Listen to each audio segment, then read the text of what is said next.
Well, hi everyone. I'm John Retland, and this is my review of AEW Dynamite from an undisclosed location. I think it was somewhere in Atlanta. I actually don't know. Honestly, they have to really be careful where they shoot it. They have to just go with whatever they have. So, how was this show, though? They didn't really have all that many people around ringside, though they had a few, so they kind of rectified all the stuff from last week. They're making the best of a bad situation.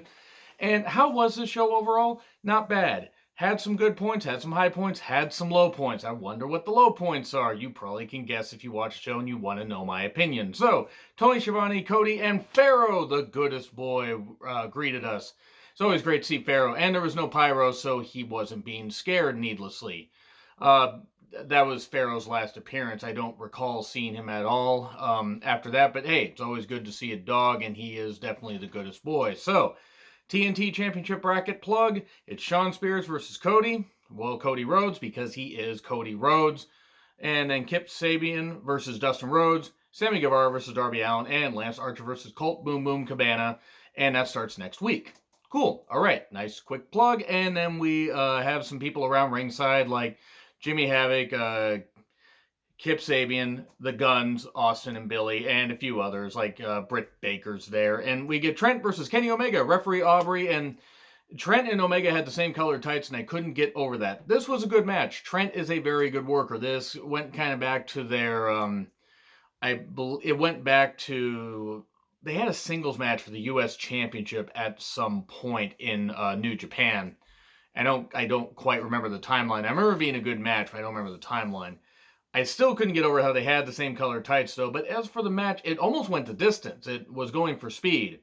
And then he got arrested for drug possession. That's the part of the song they didn't tell you. So, Trent actually did look like Kenny's equal. There was some nice back focus. And at one point, there were a couple dives. Omega even did the dive, and they did the hug thing. And, of course, you got to give the people what they want. One of my friends will absolutely brutalize me in the comments if I don't mention that, so there you go, because Excalibur's not there to say it.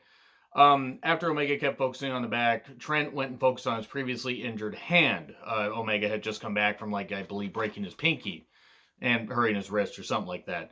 So we get a post spot outside because there's just this post out there because it's a small little venue and he just hurls him into it.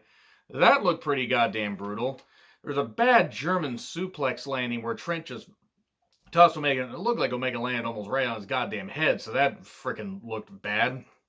But then, soon after, we get, the V-Trigger, one Wing Angel, 1, 2, 3, and of course, Kenny Omega wins, I think, with like a minute left. So, alright, cool. 19-minute match, good way to build Trent. You probably could have cut a few minutes off of this, but given how the main event kind of felt stretched for time, maybe it's a good thing they filled some time here. We then get recaps of the Jericho Matt bullshit from last week. I know there are some people that liked it. I didn't mind when Jericho cut the promo on the goddamn drone. That was actually kind of cool. I just didn't like anything else. That whole thing where they were just cutting the promos back and forth, it didn't work for me at all. I actually kind of pretty much hated it. But the Jericho drone thing was funny, and they revisited it a little bit later, but we didn't need recaps of this. Then we get Hikaru Shida versus Anna Jay. And I gotta say this, Anna Jay has a nice look, and if they want to hire her, she certainly would make a fine addition to the AEW women's roster. And Dasha said Hikaru Shida, I believe. Dasha is really good at ring announcing, but everybody makes mistakes. So the best friends were also there on the face side. It was the face side for, some people around ringside, and then the heels on another side. I don't know what the fuck this is about. Like, after the match, Anna actually did pretty well, hit some nice moves, including a nice running neck breaker. That was pretty cool. And then Hikaru Shida let her hair down and then beat her ass and pinned her with a Falcon Arrow. That was good. So not a bad match, and Anna had a nice showing. But then Britt, for some reason, is eating a chicken sandwich there and has her shoe off. I don't know why she had her shoe off. I don't know what the fuck was going on. It wouldn't be the last time that Britt's shoe would make an appearance. So then we get a Moxley Hager package talking about, they're building a feud. It's going to be an empty arena match in 2 weeks, no holds barred for the AEW Championship. Jake Hager is the first person to face Jon Moxley for the championship. Oh dear. Well, whatever. Maybe Moxley can drag something interesting out of him. At one point, Hager says Jon Moxley is an idiot. Says the climate denier and the Trump supporter. Good, Hager. Maybe don't talk. Maybe just use your actions and stop kneeing people in the balls in MMA fights. So they did show footage of Bellator, and hearing Mike Goldberg on AEW broadcast. Yes, it was from the Bellator clip. Still kind of cool. It is all over. I can't do Mike Goldberg's voice. They had Inner Circle members and they had John Moxley talk, so it was a nice little package. And then we get Colt Boom Boom Cabana joining commentary. Colt was rotten on commentary. Colt is actually at times funny. He was not funny here. It really did not work at all. We then get Jake Roberts talking about cutting a promo, pre-tape promo, TikTok, and he hypes up Archer sort of, but it's mostly about getting Jake over because that Archer needs a manager, but I think Jake's almost taking the shine away from him. Because again, Jake is pretty tall. Jake's like maybe 6'4" now. He might have lost a little bit of height, with age and everything. But he's still comparable. Like, he's a few inches shorter than Archer, but you kind of almost need somebody a little shorter. But anyway, it is what it is. It's probably not going to last all that long. We then get Lance Archer versus Marco Stunt. This is the only Marco Stunt match I enjoyed because, yes, he got in a little bit of offense on Archer. Didn't even take him off his goddamn feet. Archer freaking murdered him.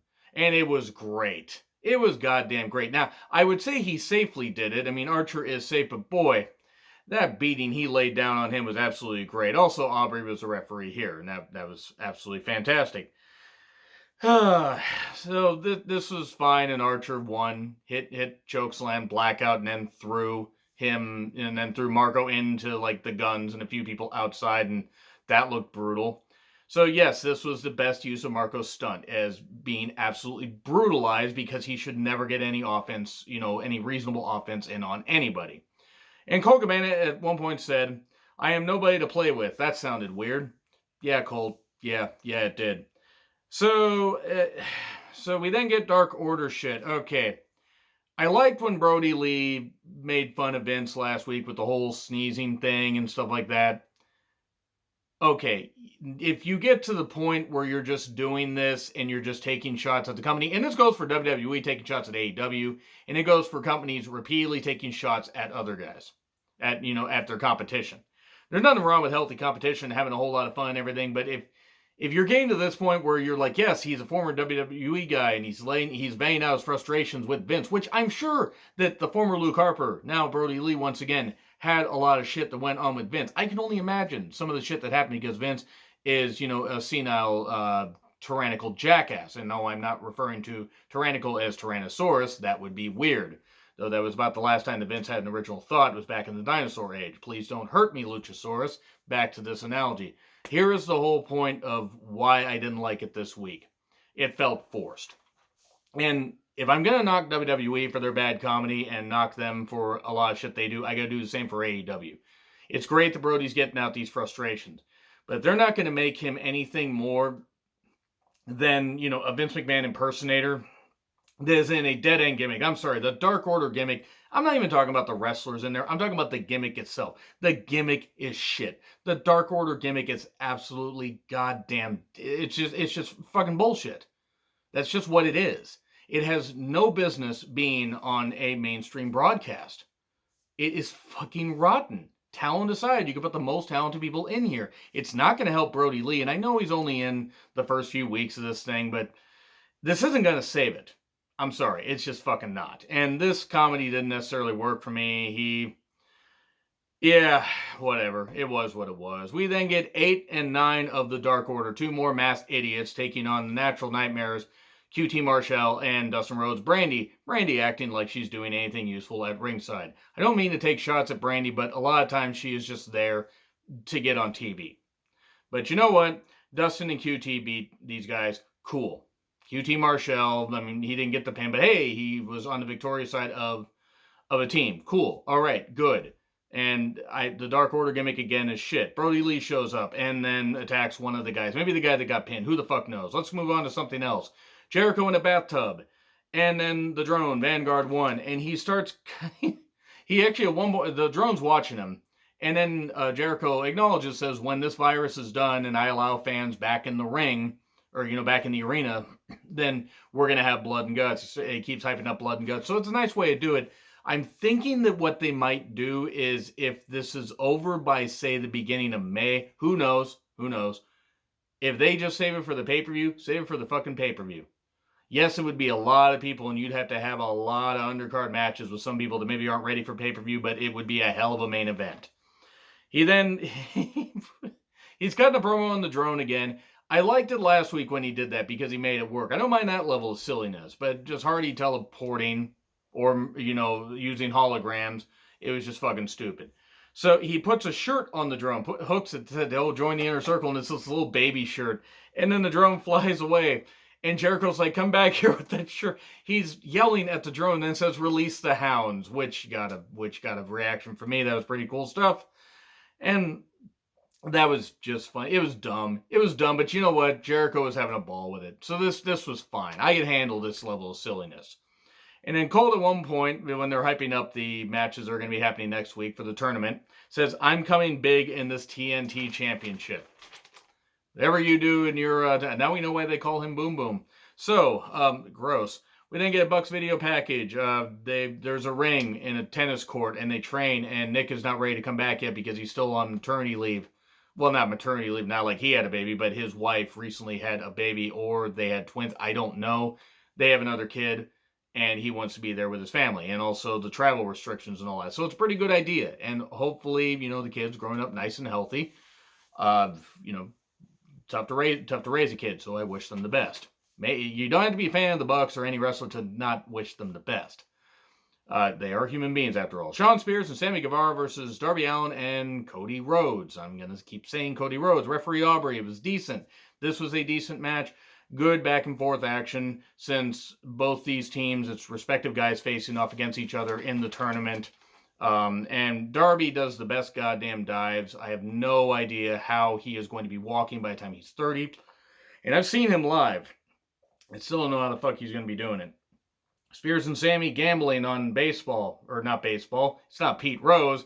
But Pete Rose was involved in wrestling. Holy fuck, Pete Rose's influence from WrestleMania 14. It's being felt.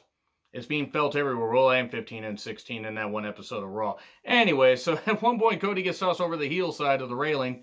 And Britt is hitting Cody with her shoe. See, I told you it wasn't the last time that Britt's shoe would make an appearance. We then remember that pole where Omega powerbombed Trent into it? Darby climbs up the whole thing and does a coffin drop off the pole. Because of course he fucking does. Because he's Darby Allin. He wishes to leave this mortal realm sooner than most. And then, after all that, the most devastating maneuver in all of professional wrestling, the dreaded roll-up. 1, 2, 3, Spears pins Darby. And then Darby clocks Cody because he's frustrated. And we are probably going to get Cody versus Darby in the semifinals, or the semifinals, however you want to say it. And then I'm thinking it's going to be Cody and Archer in the finals, and Archer's going to win, which is probably what they should go with. So, I'm not going to grade these, empty arena shows. But this was not a bad show. There was some bullshit in it, but this was a pretty good show. It had messy points, but they're doing the best they can. And to provide entertainment. And I hope every single member of the AEW roster and staff is happy, healthy, and safe. And the same to all of you. So anyway, do you agree, disagree with what I said? Like, share, subscribe, Twitter handle in the description. I'm John Ritlin. I'll see you soon.